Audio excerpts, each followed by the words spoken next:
golongan ini membolehkan kurban kambing satu bisa untuk atas nama sekeluarga. Itu lagi ramai Pak di daerah saya, terutama di daerah Cilacap bagian barat, perbatasan Jawa Barat. Akhirnya karena kasus ini sedang merebak dan herannya Pak, banyak yang ngikut. Yang ngikut siapa tuh? Wong pelit, medit, betitil bakhil, kutren jelantir kayak upil kudanil. Tapi bentar, setelah kita kaji sareng guru kami, ternyata memang ada hadisnya. Hadisnya begini, dulu Kanjeng Nabi pernah nyembelih kambing satu, di atas namakan Kanjeng Nabi, keluarganya Kanjeng Nabi, bahkan seluruh umat Islam mendapatkan berkahnya. Tapi asbabul wurudnya, kalau asbabun nuzul kan sebab musabab ayat Quran turun Pak. Tapi ternyata hadis ini punya asbabul wurud. Sebab musababnya hadis itu ada, usut punya usut. Kanjeng Nabi nyembelih kurban kambing satu, di atas namakan Kanjeng Nabi, keluarganya Kanjeng Nabi, dan seluruh umat Islam di alam dunia dapat berkahnya. Ternyata waktu itu zamannya Kanjeng Nabi pernah keserang pandemi juga Pak. Sejenis pagebluk, paceklik tapi berkepanjangan. Jadi pandemi corona, sejenis pandemi corona. Tapi bukan corona lah, sejenis pandemi pagebluk, ada penyakit tapi merajalela sehingga wong-wong sugih hartanya menyusut gara-gara nggak bisa cari ma'isyah, nggak bisa keluar rumah untuk kerja. Yang akhirnya Kanjeng Nabi saja yang biasanya ketika kurban kambing untanya yang buat kurban itu banyak, ternyata Kanjeng Nabi tersisa kambing tinggal satu. Padahal dijelaskan istri Kanjeng Nabi saja sugih-sugih wong Mekah. Dasarnya di kitab Al-Busyra fil Manaqib Sayyidah Khadijah Al-Kubro disebut Kubro itu karena Sayyidah Khadijah kekayaannya 2/3 kota Mekah, saking sugih istrinya Kanjeng Nabi. Gara-gara pandemi berkepanjangan di zaman Nabi, Kanjeng Nabi tersisa kambing tinggal setunggal-tunggale til, setunggal-tunggale til, setunggal-tunggale til. Bawa ora tok ora. Soale cuman setinggal-tinggale til. Mung satu tinggal satunya tetap oleh Kanjeng Nabi dikurbankan di hari raya Idul Adha, karena memang di kampung itu dilalah kersane Allah, tinggal punya kambingnya punya Kanjeng Nabi mawon.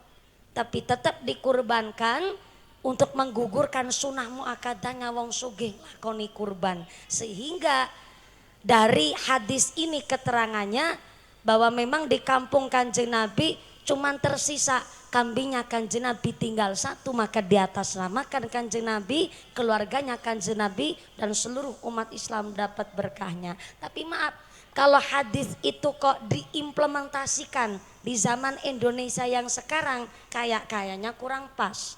Kenapa kurang pas? Hari ini di Indonesia tidak ada satu kampung yang miskin, semua itu nggak ada. Bukti nyata Ranca Mulya, tumpakane motor PCX besi gelem nampani BLT, tangane emas gelangnya nganti tekan kelek, besi gelem nampani PKH. Berarti kan orang miskin di Indonesia minimal mau punya motor Scoopy, minimal tangannya gelangan, itu miskinnya orang Indonesia. Nyatane si gelem nampa BLT karo PKH. Yang menang mikir ora surak-surak maning nggih, tersinggung nggih mau.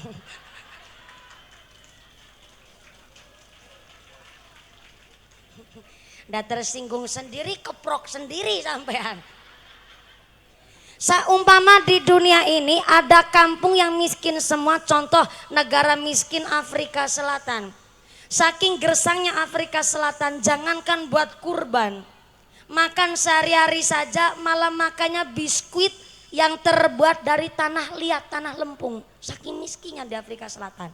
Tapi hari ini ada asosiasi Persatuan Negara Muslim Indonesia, Malaysia, Singapura, kalau hari raya Idul Adha malah kirim sapi, kirim kambing ke Afrika Selatan. Saya pernah malah pas nerima kambing dari Singapura. Bu, ini ngajinya sampai jam 5 sore kan? Ya saya tuh cuma tanya, ini udah mulai serius nih. Apa maning nek alise kita nih dilengkirut kayak gigi. Serius nemen. Shallu ala Nabi Muhammad. Saya pernah nerima kambing dari Singapura. Kok bisa dari Singapura malah kirim kambing ke Indonesia? Sedikit informasi buat warga Rancamulya. Saya dulu pernah ikut lomba dai di Indosiar. 2014 tingkat nasional, 2017 tingkat Asia. Sedikit lagi informasi, satu-satunya peserta dai di Indosiar yang juara 1 berulang kali hanya Mumpuni Handayayakti.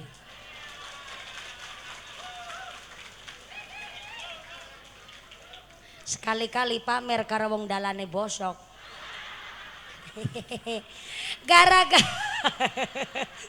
Gara-gara juara 1 di Aksi Asia, ada Ustadz Nushan Halim namanya dari Singapura, DM saya di Instagram, Mbak Mumpuni, saya kepingin kirim kambing buat saya kurbankan di Indonesia atas nama ibu saya. Oke, saya langsung berangkat ke pasar hewan, saya pilihkan hewan kambing yang paling ganteng.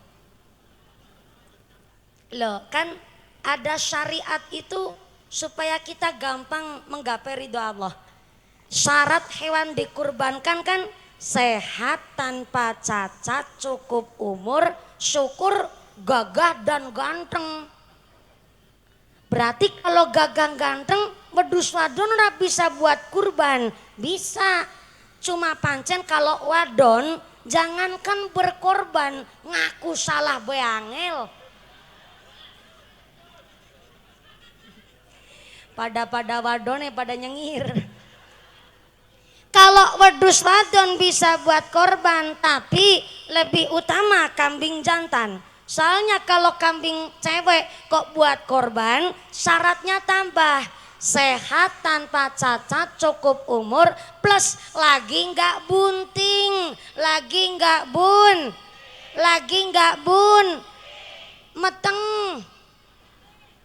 meteng cara sini apa?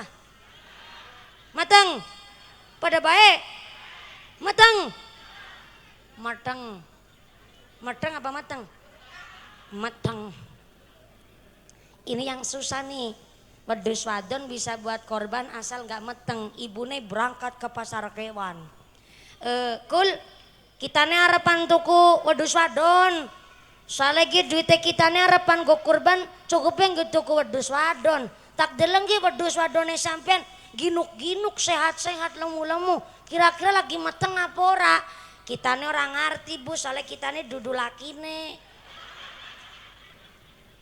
Tekan kene semumet Pak. Iya Kul, kitane ngerti sampean dudu lakine. Tapi kan minimal bakul ngerti. Wedhus meteng apa ora ciri-ciri kepimen. Ya. Kitane seneng ge. Anggarana pembeli kritisnya kayak iki. Oke, tak jelas nah. Iki wedhus wadon sing tak jual, insya Allah lagi ora meteng. Kenapa? Karena aku sing ngingu, aku sing angon. Wedhus lanang karo wedhus wadon tak pisah. Yang kedua, insya Allah ki wedhus agi ora meteng. Soalnya kita nih durung pernah ngerti ki wedhus ditumpaki. Kayak gue Kul, iya, ya wis, aku cocok karo wedhus sampean. Kita nih tuku wedhus wadone sampean go kurban. Setelah akad jual belinya sah, sampai rumah. Ternyata ketika kurban wedhusnya disembelih, dibelek wetenge, anak cempene. Apa hukum kurban yang terjadi? Hukum kurbannya tetap sah. Kenapa kurbannya tetap sah? Karena ketidaktahuan. Kan udah tanya tuh, udah ikhtiar. Wedhus lagi meteng apa ora, malah bakule dudu lakine. Bakule malah ora pernah weruh ge wedhus ditumpaki. Tapi di black tetap anak cempene, hukum kurbannya tetap sah. Tapi inilah yang menjadikan syarat wedhus lanang lebih utama ketimbang wedhus wadon. Selanggar wedhus wadon meteng apa orane kan kita ra ngerti. minimal kudu di USG. Dewe ngarti ora pada percaya sampean. Minimal kudu di USG kayak si ayam lagi metendok. Ayam lagi meteng ngendok utawa enggaknya kan gampang gone ditiliki dengan cara didul. Masalah perdulek kan paham kabeh. Ayam bisa didulek jadi ngerti ngendok apa orane. Tapi wedus wadon ya bisa didulek. Tapi kan orang ngerti rasanya meteng ngapura kepimen.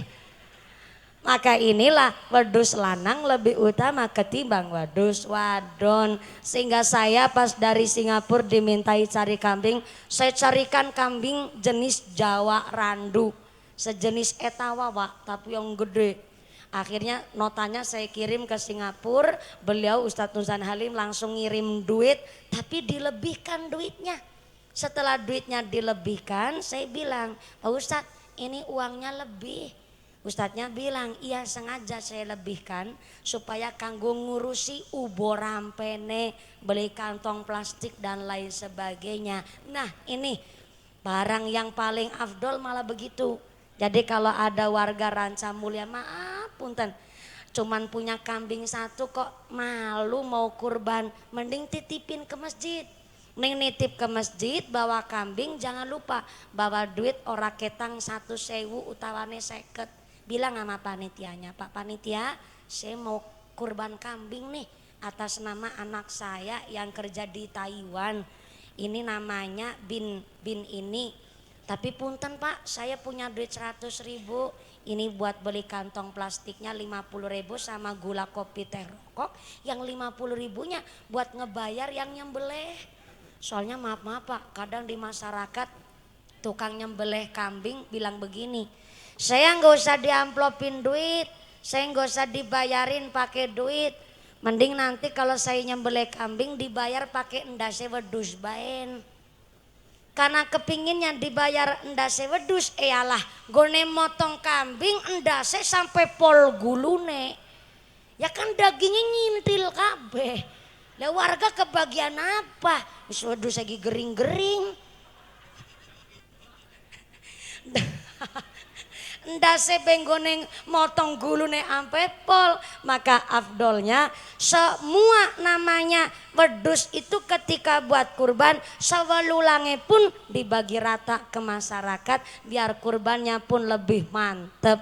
Ini kenapa hari ini kita ngajak ngaji masyarakat Ranca Mulia atas nama warga Jamiah DKM Nurul Hikmah. Saking senengnya bulan Dzulhijjah keparingan sehat panjang umur, masih diberikan berkah lagi besok sampai manjing bulan Muharram. Karena Gusti Allah mengatakan ngendika akan di dalam Al-Quran bahwa 1 tahun ada 12 bulan, tapi di antara 12 bulan ada 4 bulan yang istimewa. Bulan Dzulqa'dah, bulan Dzulhijjah, bulan besok nih bulan Muharram, dan yang keempatnya bulan Rajab. Maka saya dititipi pesan ini ngajinya sampai jam 5 sore kan? Ya cuman takon trok kita nih. Wadar takon benjenengan pada protes. Soalnya ini saya nerima titipan amanah dari panitia. Ini ketikan langsung dari panitia. Mohon izin Pak Kiai, Pak Ustadz, Pak Ajengan, Pak Kuwu, Forkompinjam, saya menyampaikan titipan amanah dari panitia. Begini amanahnya. Mumpuni, subhanallah, ini gara-gara suami saya nggak ikut ngaji, bikin suratnya kayak surat cinta. Mumpuni ada kabar baik dan kabar buruk medeni nemen nih. Kabar baiknya pengajian hari ini disengkuyung oleh kami keluarga besar DKM Jami Nurul Hikmah, keluarga besar pemerintah desa Ranca Mulia dan seluruh para agnia dermawan donatur. Alhamdulillah. Kami menunggu kedatangan Mbak Mumpuni sudah sekitar 2,5 tahun. Dari tetangga saya meteng babaran sampai meteng maning. Tulisannya begitu. Cuma kebablasan bacanya. Kabar buruknya. ya, ya bayangin ya, meteng babaran sampai meteng maning orang 2 tahun setengah nunggunya. Kabar buruknya dalam rangka ikut merewangi rencana rehab Masjid Jami Nurul Hikmah, duit infak sodakoh jariahnya masih di dompet bapak ibu masing-masing. Tulisannya begitu, sampean bayar percaya karo kita nih mah. Maaf Pak, Bapak Ibu semua datang ke sini yang pertama adalah dalam rangka silaturahim pengajian. Yang kedua diajak sodakoh, diajak loh. Bukan dipalak, bukan ditodong, gak dimintai juga. Tapi diajak bersodakoh. Maaf ya, kira-kira kalau ibu bapak diminta dan diajak sodakoh, kira-kira ikhlas mboten? Betulan? Kalau ikhlas, tetap nanti sodakohnya man arafa nafsih arafa rabbih. Orang yang bisa membaca kemampuan dirinya berarti bisa membaca apa yang jadi kemauannya Gusti Allah. Jadi mastatoktum, sodakoh pun ngukur kemampuan. Sodakoh ngukur mangga sodakohnya sesuai kemampuan. Sing sugih sodakohnya ya umume wong sugih. Tumpakane bay motor NMAX karo PCX, gelange kanan kiri emasnya tekan lengan kabeh, ali-ali ini sakeong-keong, kalunge dawane tekan wudel. Masa sodako nggo masjid 2.000 kan isin karo wudele 2.000 disolasi maning. Ya duit tetap duit bunyinya, tapi mastatoktum sesuai dengan kemampuan. Ini kotak infaknya udah siap belum Pak Panitia? Naik 1 Pak kotaknya ke panggung. Ini asisten saya jilbab hitam. Walaupun asisten saya yang nyemplungin duitnya, tapi duitnya kita nih. Ini saya jelasin ben sampean rasa paham. Oh nggih, Pak Haji matur nuwun ya Allah. 50.000 Pak. Oh Pak DKM.